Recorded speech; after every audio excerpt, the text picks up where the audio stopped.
જય શ્રી કૃષ્ણ મિત્રો, ઉત્સવનો મહિમા ચેનલમાં આપનું સ્વાગત છે. મિત્રો, આજના વિડીયોમાં આપણે શ્રાવણ માસની અમાસે કરવામાં આવતું ગાય તુલસી વ્રતની વિધિ અને વ્રત કથા સાંભળીશું.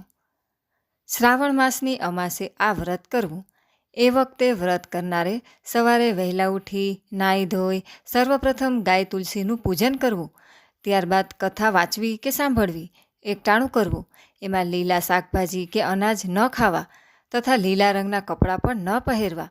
કુંવારી છોકરીઓ પોતાને મનગમતો વર મળી રહે એ માટે આ વ્રત કરી શકે છે, જ્યારે પરણેલી સ્ત્રીઓ પુત્ર મેળવવા માટે આ વ્રત કરી શકે છે. જગતપુર ગામમાં કોઈ એક બ્રાહ્મણી રહેતા હતા. તેમને એક દીકરી હતી. દીકરી સમજણી થઈ ત્યારે તેણે મનગમતો વર મેળવવા માટે ગાય તુલસીનું વ્રત કરવા માંડ્યું. પરંતુ એ વ્રત પૂરું કરે એ પહેલાં જ તે અકાળે મૃત્યુ પામી. બ્રાહ્મણી ખૂબ દુઃખી થઈ ગયા અને પોતાના નસીબનો વાંક કાઢતા શેષ જીવન વિતાવવા લાગ્યા.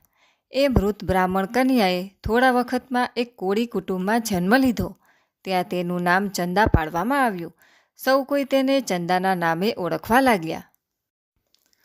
પૂર્વજન્મ કરતાં આ જન્મમાં તે અધિક રૂપાળી દેખાવા લાગી. તેને જોઈને ચાંદો પણ શરમાઈ જતો. ચંદા ધીમે ધીમે મોટી થવા લાગી અને જોતજોતમાં જુવાન થઈ ગઈ. તેના મા બાપને હવે તેના લગ્નની ચિંતા થવા લાગી. દીકરી મોટી થાય એટલે મા બાપને ચિંતા થાય એ સ્વાભાવિક છે.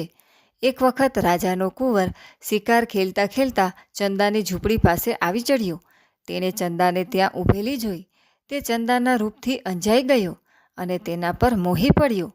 કુંવરે તો ચંદાની સમક્ષ તરત પ્રસ્તાવ રજૂ કરતાં કહ્યું, હું તારી સાથે લગ્ન કરવા માંગુ છું. આ સાંભળી ચંદા ઘડીભર ડઘાઈ ગઈ અને પછી શરમાઈને બોલી, કુંવરજી, અમે તો હલકી વર્ણના, અમારી કોળીની જાત તે મહેલમાં શોભતી હશે કંઈ? કુંવરે તેની એક પણ વાત ન માની. રાજાને ગમે તે રાણી, છાણા વીણતી આણી. એ કહેવત મુજબ કુંવર ગાંધર્વ લગ્ન કરી અને ચંદાને પોતાના મહેલમાં લઈ આવ્યો. રૂપાળી ચંદાને લઈ અને કુંવર મહેલમાં પધાર્યા. ત્યાં મા બાપે તેને જોઈ અને તેઓ પણ ખુશ થયા. થોડા વખત પછી મા બાપે કુંવરને રાજગાદી સોંપી દીધી અને તેઓ તપ કરવા વનમાં ચાલી નીકળ્યા. આમ ગાય માતાએ, તુલસી માતાએ કોળીની કન્યા ચંદાને મનગમતો વર અપાવ્યો, રાજપાટ અપાવ્યા. એ તો મહેલમાં રાણી બની અને ઠાઠથી મહાલવા લાગી. એક દિવસ રાજા ચંદાને લઈ અને મૃગયા રમવા નીકળી પડ્યો. વનમાં જઈ તેઓ ખૂબ આનંદ મસ્તી કરવા લાગ્યા. એટલામાં ચંદા રાણીને પાણીની તરસ લાગી. આથી તે સરોવર કાંઠે આવી. ત્યાં કેટલીક સ્ત્રીઓ ગાય તુલસીનું વ્રત કરી રહી હતી. એ જોઈ ચંદાને નવાઈ લાગી અને એ સ્ત્રીઓને પૂછતા ખબર પડી કે આ વ્રત સંતાન પ્રાપ્તિ માટે કરવામાં આવે છે. તેથી ચંદાને પણ સંતાન પ્રાપ્તિ માટે વ્રત કરવાની ઈચ્છા થઈ. આ વાત તેણે રાજાને જણાવી. રાજાએ ખુશ થઈ અને તેને આ વ્રત કરવાની છૂટ આપી. થોડા દિવસ પછી શ્રાવણ માસ આવતા રાણીએ સહેલીઓ સાથે ગાય તુલસીનું વ્રત શરૂ કરી દીધું. રાણી ભક્તિપૂર્વક વ્રત કરે છે, ગાય તુલસીની પૂજા કરે છે, તેમને ઘાસ નીરે છે, તુલસી ક્યારે દીવો કરે છે, સાદું ભોજન જમી એકટાણું કરે છે. આમ રાણીએ વ્રત પૂરું કર્યું. એ વ્રતના પ્રતાપે તેને ઉધાન રહ્યા. આ વાત સાંભળી રાજા ખૂબ ખુશ થયો અને પ્રભુનો પાળ માનવા લાગ્યો. પરંતુ રાજાની અન્ય રાણીઓને આ ન ગમ્યું. તેઓ ઈર્ષ્યાથી બળી અને ખાખ થઈ ગઈ. 7મો મહિનો શરૂ થયો એટલે રાજા તરફથી ચંદા રાણીના પિતાને કંકોત્રી મોકલાવવામાં આવી. આથી પિતા તુરત રાજમહેલે આવી પહોંચ્યા. તેમને જોઈ અન્ય રાણીઓ હસવા લાગી, મજાક મસ્કરી કરવા લાગી. પરંતુ એની દરકાર કર્યા વિના ચંદા રાણીએ હોમ હવન કર્યા ને હાથે રાખડી બાંધી. આથી અન્ય રાણીઓ બોલી ઉઠી, કોળીની જાતને વળી રક્ષા કેવી ને રાખડી કેવી? પરંતુ રાજકુળની રીત પ્રમાણે રાણીને રાખડી બાંધ્યા વગર ન ચાલે. આથી દાસીઓએ 4 રસ્તાની માટી, હનુમાનજીની મળી, લોઢાની ચૂંક, કાળા રંગનું ઊન અને કાપડનો ટુકડો ભેગા કરી અને રાણીને રાખડી બાંધી અને ખોળો ભર્યો. આ જોઈ અન્ય રાણીઓ બોલી ઉઠી, કોળીની છોકરીને વળી ખોળાશા અને ઓળાશા. તેમ છતાં રાજકુળની રીત પ્રમાણે ચંદા રાણીનો ખોળો ભરાયો. તેમાં લીલું નાળિયેર, મગ અને શુકરની કેટલીક સોના મહોરો મૂકી અને વાજતે ગાજતે ચંદા રાણીને એને પિયર કોળીવાસમાં સુવાવડ માટે મોકલી આપવામાં આવી.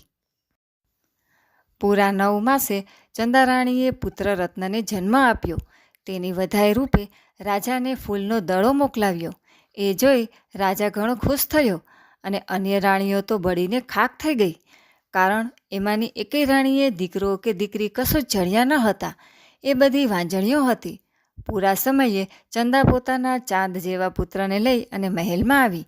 તેણે પોતાના પુત્રનું નામ ચંદ્રમૌલી પાડ્યું. ચંદ્રમૌલી ધીરે ધીરે મોટો થવા લાગ્યો. તેને જોઈ રાણીઓને ખૂબ ઈર્ષ્યા થતી.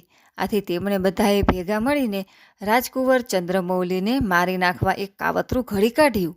એ કાવતરા મુજબ ચંદ્રમૌલી જ્યારે પલંગમાં એકલો સૂતો હતો ત્યારે દાસી મારફત છાનામાના એને ઉઠાવી લીધો અને દૂર એક ઉકરડામાં ફેંકી દીધો. બાળક તો ગબડતો ગબડતો પીપળના વૃક્ષ નીચે જઈ પડ્યો અને રડવા લાગ્યો. એ વખતે ત્યાં એક સુથારની દીકરી પીપળાની પૂજા કરવા આવી ચડી હતી.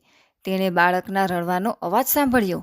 તેની નજીક જઈને જોયું તો રૂપરૂપના અંબાર જેવો છોકરો રડતો હતો. આ છોકરીને એકેય ભાઈ ન હતો. તેથી આ છોકરાને ભાઈ બનાવવા તેને મન થયું. આથી તેણે એ છોકરાને ઉંચકી લીધો. પરંતુ એમ કંઈ કોઈને પૂછ્યા વગર કોઈના છોકરાને લઈ અને ચાલતા ન થવાય. તો શું કરવું? કોને પૂછવું? એટલામાં કોઈ છે તો નહીં. છોકરી વિમાસણમાં પડી. એટલામાં સામેથી એક ગાય આવી. છોકરીએ ગાયને પૂછ્યું, ગાય માતા, આ ભાઈ કોનો? ગાયે કહ્યું, જે રમાડે વહાલ કરે એનો. છોકરી કહે, હું એને રમાડીશ, વાલ કરીશ. વારું તો પછી તું જ એને લઈ જા. આજથી એ તારો ભાઈ. ગાય માતાએ કહ્યું. ત્યાં સુધીમાં રાજકુમાર શાંત થઈ ગયો અને પેલી છોકરી સાથે હસવા લાગ્યો, રમવા લાગ્યો. છોકરી ભાઈને લઈ અને ઘેર આવી અને એના માતા પિતાને સઘળી વાત જણાવી. માતા પિતા પણ એની વાત સાંભળી અને ખૂબ ખુશ થયા અને ગાય માતાએ જ એને ભાઈ આપ્યો એમ માની રાજકુંવરને પોતાની પાસે રાખી લીધો. રાજકુંવર હવે પોતાની કાલી ઘેલી ભાષામાં કાકા બાપા બોલતા શીખી ગયો હતો. તેણે સુથારને કહ્યું, બાપા, મને એક ઘોડો બનાવી દ્યો ને. સુથારે રાજી થઈ તેને લાકડાનો ઘોડો બનાવી આપ્યો. થોડા દિવસ પછી લાકડાનો ઘોડો લઈ રાજકુંવર નદી કિનારે આવી પહોંચ્યો અને ઘોડાને નદીનું પાણી બતાવતા કહેવા લાગ્યો, ઘોલા ઘોલા, પાણી પી લે. આ સાંભળી ત્યાં પાણી ભરવા આવેલી રાજમહેલની દાસીઓ હસવા લાગી અને તેમાંની એક ચીબાવેલ બોલી ઉઠી, અલી જોયું, સુથારનો છોકરો લાકડાના ઘોડાને પાણી પીવડાવવા નીકળ્યો છે. સાવ ગમાર છે. રાજકુંવર આ સાંભળી અને ગુસ્સે થયો અને ત્યાં પડેલો પથ્થર ઉઠાવી તેનો છૂટો ઘા કર્યો. આથી દાસીનું કપાટ ફૂટી ગયું અને એમાંથી લોહી વહેવા લાગ્યું. આ જોઈ અન્ય દાસીઓ ગભરાઈ રાજકુંવરને ત્યાંથી ઉઠાવી લઈ અને મહેલમાં લઈ ગઈ. દાસીઓએ ચંદારાણીને સઘળી વાત કરી. આથી તે એ છોકરા પર ખૂબ ગુસ્સે થઈ ગઈ અને તેને પોતાની સમક્ષ હાજર કરવા કહ્યું. દાસી છોકરાને લઈ અને આવી પહોંચી. છોકરાએ રાણીને જોઈ અને રાણીએ છોકરાને જોયો. બંનેની અરસપરસ નજર મળતા જ એક ચમત્કાર થયો. રાણીના બંને સ્તનમાં દૂધની શેરો ફૂટવા માંડી. રાજકુંવર ચંદ્રમૌલી દાસીઓના હાથમાંથી એક ઝાટકે છૂટી અને રાણીને વળગી પડ્યો અને બોલી ઉઠ્યો, માં. માએ દીકરાને ઓળખ્યો અને દીકરાએ માને ઓળખી. એ પછી સુથારની છોકરીને બોલાવી અને સઘળી વાત પૂછી.